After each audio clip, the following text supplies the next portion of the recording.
Hindi plastikan? Hindi. Like, Ba't hindi ka nakakipag-usap? okay, medyo hindi ko na naiintindihan. How would you handle yung rejection na yun? Hi guys, it's Coach Art and welcome to PAC's very first episode of today's podcast. And ngayon ang i-interviewin po natin for this video is ating mga models, both old and new, and malalaman natin ang experiences nila within PAC, and let's find out. Tara! Alright, ang ating unang biktima. Okay, so ating first model is state your name, your age, and kung anong cycle ka. I'm Jana Gabriel Gabila. I'm 17 years old. Don't know what my cycle. Oh my God, hindi mo alam ang cycle mo. Ano yung one of the, kumbaga yung experiences mo so far here in PAC? Siyempre nakakamit po ako ng friends. And Hindi plastikan? hindi. Tapos after ng workshop, yung gumagawa kami ng TikTok vids, nakaka-create kami ng bonding. Ayun. Yun yung bonding nyo, yung TikTok videos, kadalasan. Yes. Oo, especially sa mga edad nyo, no? Puro TikTok videos yung nakikita ko. Sa TikTok. Pero here in PAC, ano yung isa sa pinaka-memorable mo na experience? Marami akong natutunan tungkol sa mga, ano ba tawag dito? Voices. Yun. Tapos yung mga technique na tinuturo ng mga coaches here po. Yun. And mababait din po sila, guys. Oh, di ba? Kung sa mga friends mo dito, other than sa models, ito, very trivial na question. Sa mga lahat na coaches mo, sino pinakabet mo? Sa lahat po ng coaches? Oo. Na na-experience mo lang so far? Yung sumali po ng Miss Quezon. Miss Quezon, si Coach Melody? Yes. Ayun. Oh, may nilolook forward ka pa here at PAC? Like for example, events or probably opportunities? Yes, of course. Like? Kasi dream ko po talaga yung makasama sa fashion show, yung makasali sa fashion show. Ayun. Pero ito last. If nasama ka sa isang ad shoot, tapos andun yung idol mo, sino yung idol mo? Kanino ka titili? Kian Curtis. Thank you, Jana, and we hope you continue to enjoy your stay, your workshops here at PAC. So ito na naman yung ating next model. Model, please introduce your name, your age, and if alam mo pa rin, yung cycle mo. Hello po, my name is Marian Kylie F. Gaspi. I'm 14 years old and cycle 48 po ata. Oh, ayun, na-remember niya na. Among sa lahat ng mga na-experience mo dito sa PAC, kano ka na ba katagal dito sa PAC ulit? 4 weeks na lang. 4 weeks. Sige, so, sa 4 weeks na yun, ano yung isa sa pinaka hindi mo makakalimutan na moments here at PAC? Pag nagsastruggle ako nagsastruggle po ako na hindi ko po magets yung tinuturo ng mga coach, pero hindi po ako nag-aano na magtanong kung paano po ulit yan since nahihiya din po kasi ako na magtanong. Pero nilakasan ko naman po yung loob ko, tapos wala din po ako masyado nakakausap dito. Ba't hindi ka nakakipag-usap? Hindi, kasi ako po yung taong pag hindi po ako kinausap, di din po ako kakausap. Pero may nafe-feel po ako na parang gusto kong kumausap ng ibang tao pero parang nahihiya ako. Well, my advice din naman doon, huwag kang mahiya kasi here at PAC, consider mo na rin kami ng family mo. Lahat ng mga models and coaches mo, dito lang kami. Other than that, regarding kasi PAC is, di ba, giving modeling workshops. Now, sa modeling workshops, ano yung masasabi mo if binigyan ka ng opportunity to walk or strut the big runways elsewhere? Hindi na ako masasabi ng brand, pero alam mo na yung mga international brands natin here sa Philippines. Feel ko po malaking opportunity po sa akin yun since may dami din po ako may experience sa rampa and yun. On the other side, if given the chance na magpa-pageant ka, halimbawa national pageant, would you join? And would you carry PAC along with you? Hindi ko po sure kasi feel ko po wala po akong confidence na magkaroon ng ganun. We'll work on that on the next episode. Sorry. Pero feel ko naman po, kaya ko naman po, pero since nag-workshop po ako, syempre matututo naman po ako na... Now, Kung meron kang naging close dito sa PAC, sino yun? Si Rihanna po ata. Rihanna. Yana. Paano kayo naging close? Nagkaano po ng IG, tapos, like, tinatanong ko na siya kung ano ba siya, a-attend ba siya, gano'n. Tapos, ngayon, hanggang hindi siya pa uma-attend. Tapos, parang pag wala po siya, parang nape-pressure ako since siya po yung kasabayan ko na mag-workshop pero wala po siya. Like, pag nag-workshop ako, tapos nagkamali ako, like, parang na-feel ko na nagsastruggle ako na intindihin yung mga steps since wala akong kasabayan. Lahat sila na may experience na doon and okay na sa kanila. Pero ako parang naano pa ako, baguhan kasi. Baguhan.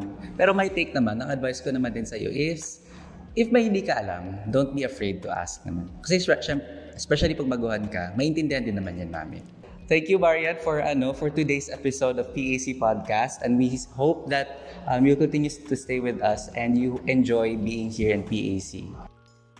And on to our next model. Again, as usual, yung name mo, ang age mo, at anong cycle ka.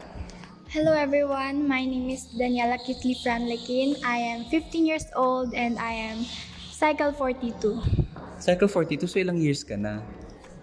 3 years na po ata kasi 20. Oh, tagal mo na. How is your experience so far here in PAC? Medyo naging inactive na kasi ako. Pero nung mga 2022 and 2023, I was happy because na may mga mall shows po kami, runways, and marami po akong nakikilala na new people. New people. Yes. Let's say around 3 years, ano yung pinaka-memorable mo na moment na hindi mo makakalimutan here sa PAC? Siguro po yung FSG natin, yung Fashion Style Gala. Bakit? Ano meron nun? Kasi po first runway ko siya ever in my life. Okay. Kasi before po ako maging model, yun na talaga yung mga gusto ko, yung mga runway, yung mga nagsasot ng damit ng mga designers. Yun talaga yung favorite ko sa lahat. Parang kumbaga yung napapaproud mo yung childhood. Ay hindi, yung bata na ikaw. Nahihil mo siya. Nahihil mo yung inner childhood mo. So, kung here in the industry, sa modeling, what if nagkaroon ng, let's say na-reject ka, how would you handle yung rejection na yun? Ang problema din nun is, yung part na yun is yun yung gusto mo.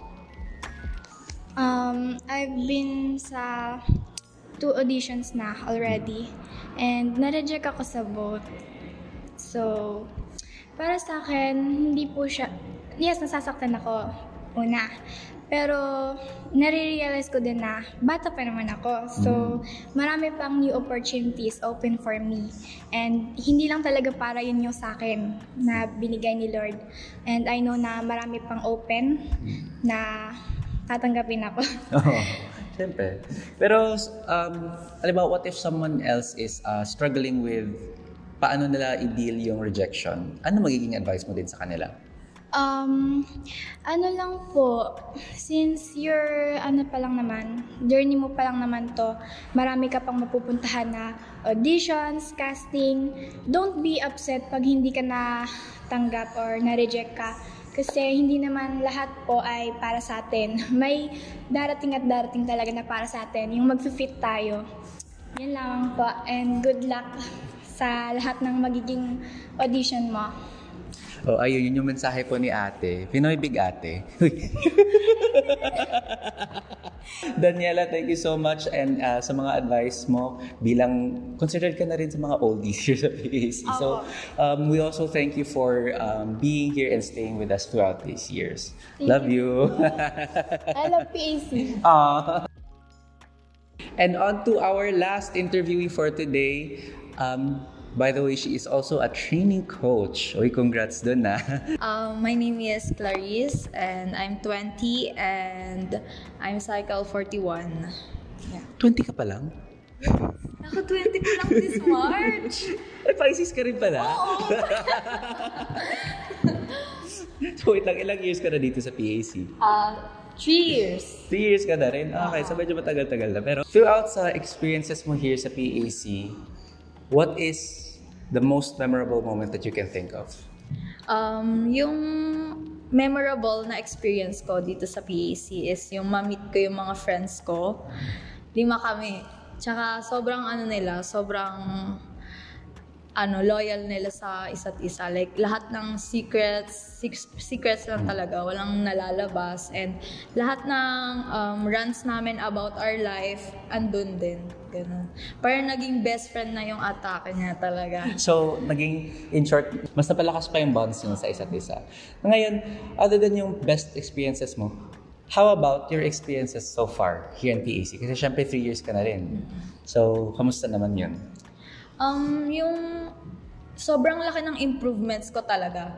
Sa sa ramp pa lang, sa mga poise, sobrang laki ng nabago sa akin. Kasi dati hindi naman ako ganti. Tsaka yung confidence talagang nandun. Pag marunong talaga yung nagtuturo, iba yung level up ng improvement sa walks mo.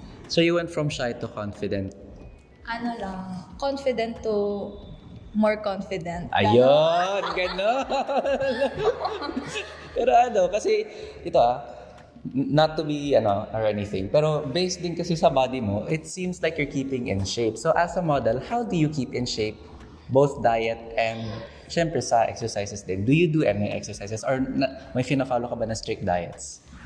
So far, wala akong pina-follow na diets. Nag-workout lang ako pag nafe-feel ko sa sarili ko na napapadami yung foods na ini-intake ko.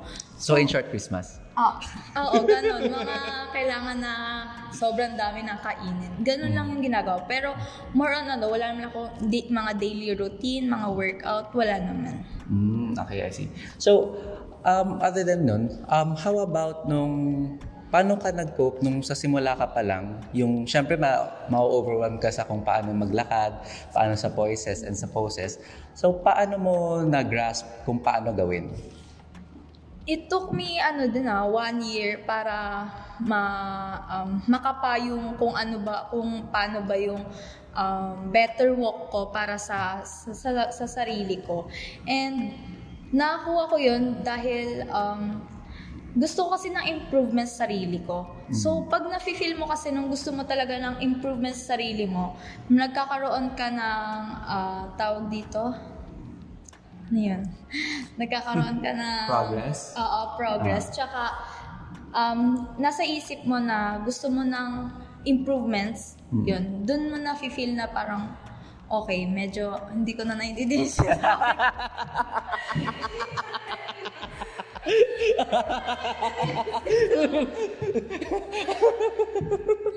Ang pangit mag-explain naman. Okay lang yan. How about your parents or kung sino man nagsusupport sa'yo? Anong opinion mo to the other parents na parang hindi sila masyadong open to supporting their kids or mga young ones to, tawag nito, proceed with kung anong gusto nila, halimbawa modeling or sports, mga ganun. Anong possible na pwede mong, opinion mo lang naman na pwede mong masabi ganun? For the parents. So, ang ma-advise ko lang naman for the parents ay yung dapat isipin nila kung ano ba yung gusto ng mga anak nila. Kasi for the better naman din ng future ng mga anak nila yun. Kasi kung ano yung ginagawa nila, kung gusto nila yung ginagawa nila, mas may chances na maganda yung future nila. Mas may chances na magkakaroon sila ng influence sa ibang tao para maging better sila at improve. Oh, that is today's episode of Dear Charo. So, again, Clarice, thank you so much and we hope to see more of you here at PAC and good luck sa journey mo here and also looking forward to your training as a coach. Thank you po. Bye-bye, guys. Bye. See you on the next episode. Bye-bye.